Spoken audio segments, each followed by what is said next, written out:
बिस्मिल्लाहिर्रहमानिर्रहीम अल्लाहुम्मा सल्ली अला मुहम्मद व आले मोहम्मद। मैं हूं जुल्फ़िकार अली शाह और आप देख रहे हैं मरकज़ डिजिटल टीवी चैनल। कराची के अंदर गुल प्लाजा के अंदर जो आतिशज़दगी हुई, आग लगी, वो कितना बड़ा सानिया था, इंसानी अलमिया था, इसका अंदाज़ा इस बात से लगाएं कि जब गैर मुल्की सरबराहान मुमलकत जो है वो आपके आगे अफसोस और ताज़ियत करने लग जाएँ तो ज़ाहिर है कि वो एक बड़ा सानिया भी होगा और यकीन करें कि बहुत बड़ा जो है वो इंसानी अलमिया जो है वो हुआ है। लेकिन अफसोस इस बात का होता है कि इस तरह का जो भी सानिया होता है उसके ऊपर वो फिर सियासत जो है वो चमकानी शुरू कर दी जाती है और बजाय इसके कि जो लवाकिन हैं उनके साथ हमदर्दी की जाए और फ्यूचर के अंदर मकसद ऐसे वाक़यात ना हों उसके लिए कोई तजावीज़ दी जाए, उसकी बजाय जो है वो सियासत जो है वो चमकाई जाती है। और कराची से तो ख़ास तौर पे जो है वो मोहब्बत करने वालों की कोई कमी नहीं है। आपको याद है कि चंद साल पहले मानसून का मौसम था तो जनाब बारिश हुई, तो मुंबई की एक जो इंडियन शहर है उसकी एक वीडियो जो थी वो वायरल कर दी गई कि ये कराची की है कि एक बंदा चौथी पांचवी मंजिल से जो है छलांग लगा रहा है और इतना बारिश का पानी है कि नीचे वो उसके अंदर फिर तैर रहा है। फिर दो जो है वो डकैती की वारदातें जो है उन्हें कराची के काका जी ये भी कराची में हुई हैं। फिर DIG कराची को जो है वो वजाहत करना पड़ी प्रेस कॉन्फ्रेंस करके कि पायाना एक पाकिस्तान की एक और शहर की है, मैं नाम नहीं लेता, और एक जो है वो साउथ में अमेरिका के किसी शहर की है। तो ये मकसद इस तरह नहीं होना चाहिए। बहरहाल प्लाजा गुल प्लाजा जो है सर वो तो समझे कि मेरा जो बचपन है वो वहाँ से होते हुए हज़ारों मरतबा कह सकते हैं कि मैं वहाँ से गुजरा हुआ हूँ। तो मेरे घर के बिल्कुल पास है, हर दूसरे दिन होता था कि घर वाले कहते थे जैसे ही जा रहे हैं वो ज़रा थोड़ी सी बच्चों के जो है ना वो शॉपिंग करनी है। तो शुरू के अंदर तो यहाँ पे बेबी गारमेंट्स थे और बच्चों के जो थे वो खिलौने थे, हर दूसरे तीसरे दिन वो घर वाले जाया करते थे। ये यानी समझें कि 80 के वस्त में या उससे पहले जो थे ये बनना शुरू हुआ था। और उसके अंदर शुरू में सिर्फ जो मैं कहना चाह रहा हूँ ना कि जो मतलब चीज़ हक़ाइक़ आने चाहिए सामने कि इस आग से जो है इतना नुकसान क्यों हुआ, जानी भी और माली भी, मैं वो थोड़े से हक़ाइक़ आपके सामने जो है ना वो लाना चाह रहा हूँ कि उस वक्त जब ये हुआ तो इसके अंदर सिर्फ एक बेसमेंट थी जो कार पार्किंग के लिए थी, ग्राउंड फ्लोर था और एक छत थी वो भी खाली खुली, उसमें कोई जो है ना वो कुछ नहीं था। ये उस वक्त हुआ और उस वक्त जो थे वो अब्दुल सत्तार अफ़गानी जो थे जमात इस्लामी के वो कराची के जो थे वे मेयर थे। अच्छा, उसके बाद जनाब 90s के आखिर में मेरे ख्याल में उस वक़्त मुंसदा के जी बिल्कुल जो थे वो मेयर थे। तो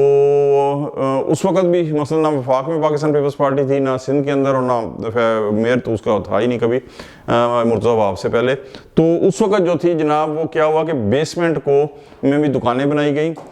और जिन दुकानों का साइज़ बड़ा था, यानी लालच आप देखें ना कि इंसानी लालच कहाँ तक ले जाता है, उसको जो है डिवाइड करके छोटी छोटी दुकानें जो है ना वो बनाई गई। छोटी सी यानी दीवार के साथ जो जगह थी वो भी लाखों करोड़ों की जो थी ना बिकी, क्योंकि मेन बंदर रोड के ऊपर MA जिन्ना रोड के ऊपर ये था और बड़ी पीक की जगह थी। तो ये उस अच्छा फिर फर्स्ट फ्लोर, सेकेंड, थर्ड और फोर्थ फ्लोर के ऊपर जो है वो कार पार्किंग जो है रखी गई। अब ये चीज़ ज़रा आप ज़हन में रखें कि ये सब कुछ किया गया। अब अगर ये ना किया जाता, फ़र्ज़ करें ये ना किया जाता और बेसमेंट के अंदर कार पार्किंग और एक फर्स्ट फ्लोर होता तो मेरा नहीं ख्याल कि कोई जानी नुकसान होता, क्योंकि दो राहदारियाँ थी, एक तरफ से जाएं और दूसरी तरफ से जो है ना आप निकल जाएं। रोड जो थे, एक तरफ MA जिन्ना रोड था, बड़ा खुला रोड, दूसरी तरफ मास्टन रोड जो अब वहीद मुराद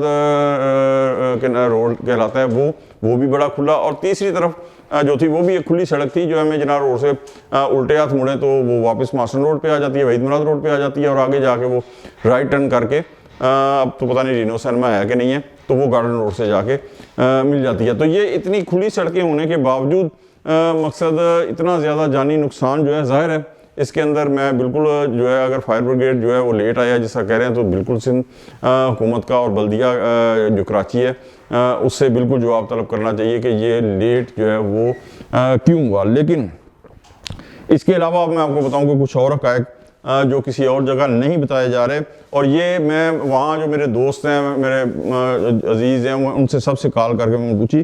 कि रात 10 बजे जो है ना इस प्लाजे को बंद कर दिया जाता है। ठीक है, अब क्या हुआ है कि जिस तरह आप शादी हाल में जाएं या लाहौर के अंदर तो रात 10 बजे बंद होने का टाइम होता है, तो वो उससे चंद मिनट पहले जो है ना 9:45 बजे से लाइटें बंद करना शुरू कर देते हैं। और ज़ाहिर है दरवाज़ा तो शादी हाल का एक या दो ही होते हैं या मर्जी, तो वो ताकि लोग जो है ना वो पैकअप शुरू कर दें और वो आखिरी जो रसूम हो रही होती हैं उनसे जो है ना वो जल्दी फारग हो जाएं। तो यहाँ भी जो है उन्होंने क्या किया, रात 10 बजे को प्लाजा बंद होता था, तो उन्होंने 22 या 24 जो दरवाजे उनमें से अक्सरियत दरवाज़ों की जो थे वो बंद कर दी और सिर्फ 2 दरवाजे जो थे वो खुले रखे, बाकी सारे बंद कर दिया। अच्छा, ये रोज़मर्रा की जो है ना रूटीन है, इसके अंदर ये नहीं कि कोई उन्होंने उसी रोज़ किया था या जानबूझ के किया था, ये रोज़मर्रा की उनकी रूटीन है। और ये काम प्लाजा गुल प्लाजा की जो इंतज़ामिया है उन्होंने किया।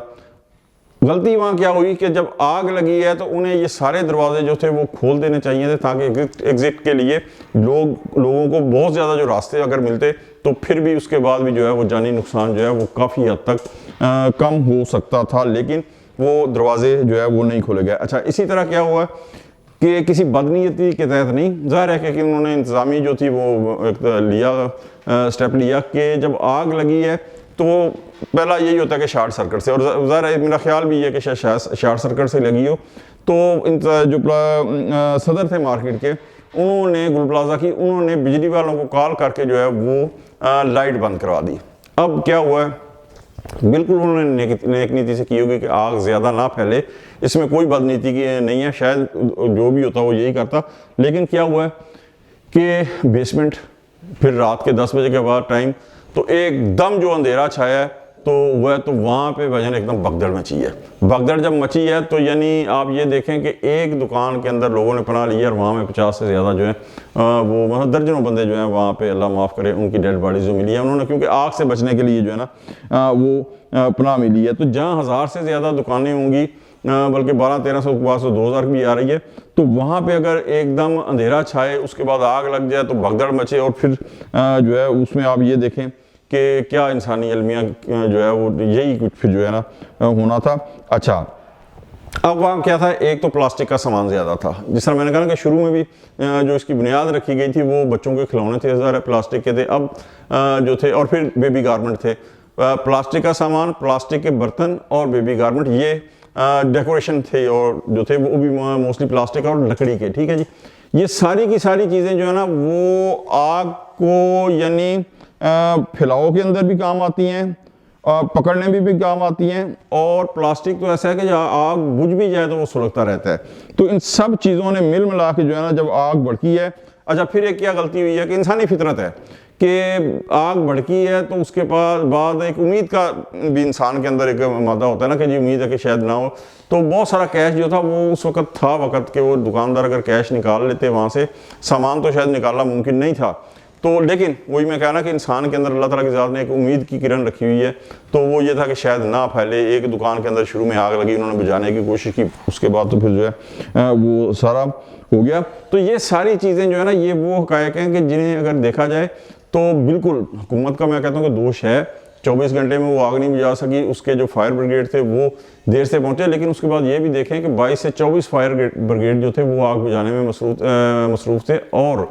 नेवी की भी मदद ली गई। उनके जो फायर ब्रिगेड थे वो भी वहाँ पे आ रहे थे। स्नारकल जो वहाँ पे है बल्दिया कराची की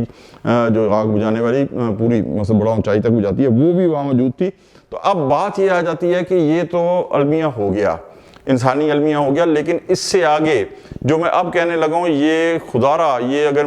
कोई गवर्नमेंट तक पहुँचा सकता है ये मेरे अल्फाज, तो ये देख लें। जिस तरह मैंने कहा ना कि मेरा तो बचपन उन इलाकों में गुजरा हुआ है, बचपन जवानी लड़कपन सारा मैंने वहाँ गुजारा हुआ है, गुल प्लाजा की गलियों के अंदर। तो सर इसके साथ नूरानी मस्जिद है, वहाँ हम नमाजें भी हमने पढ़ी, रोज़े भी इफ्तारी की, बहरहाल। तो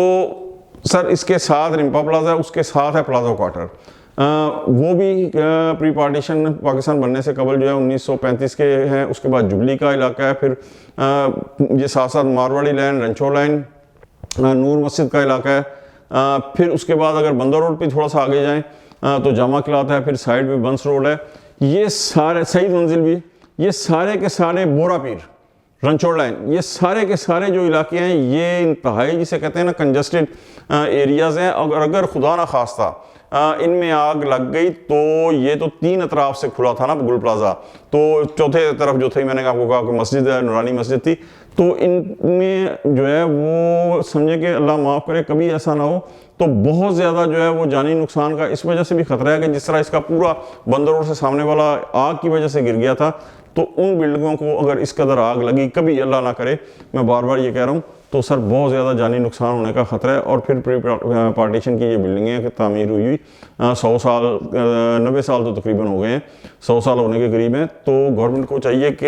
ये अलमिया हो गया है, लेकिन इसी इलाके के इर्द गिर्द जो कंजस्टेड आबादी है और फिर आगे मतलब लाइट हाउस चले जाएं, जामा क्लास से आगे लाइट हाउस चले जाएं, मज रोड चले जाएं, बोल्टन मार्केट, खारादार, मीठादार, ये सारे कंजस्टेड एरियाज हैं और सब के अंदर पुरानी तामीरात हैं प्री पार्टीशन की।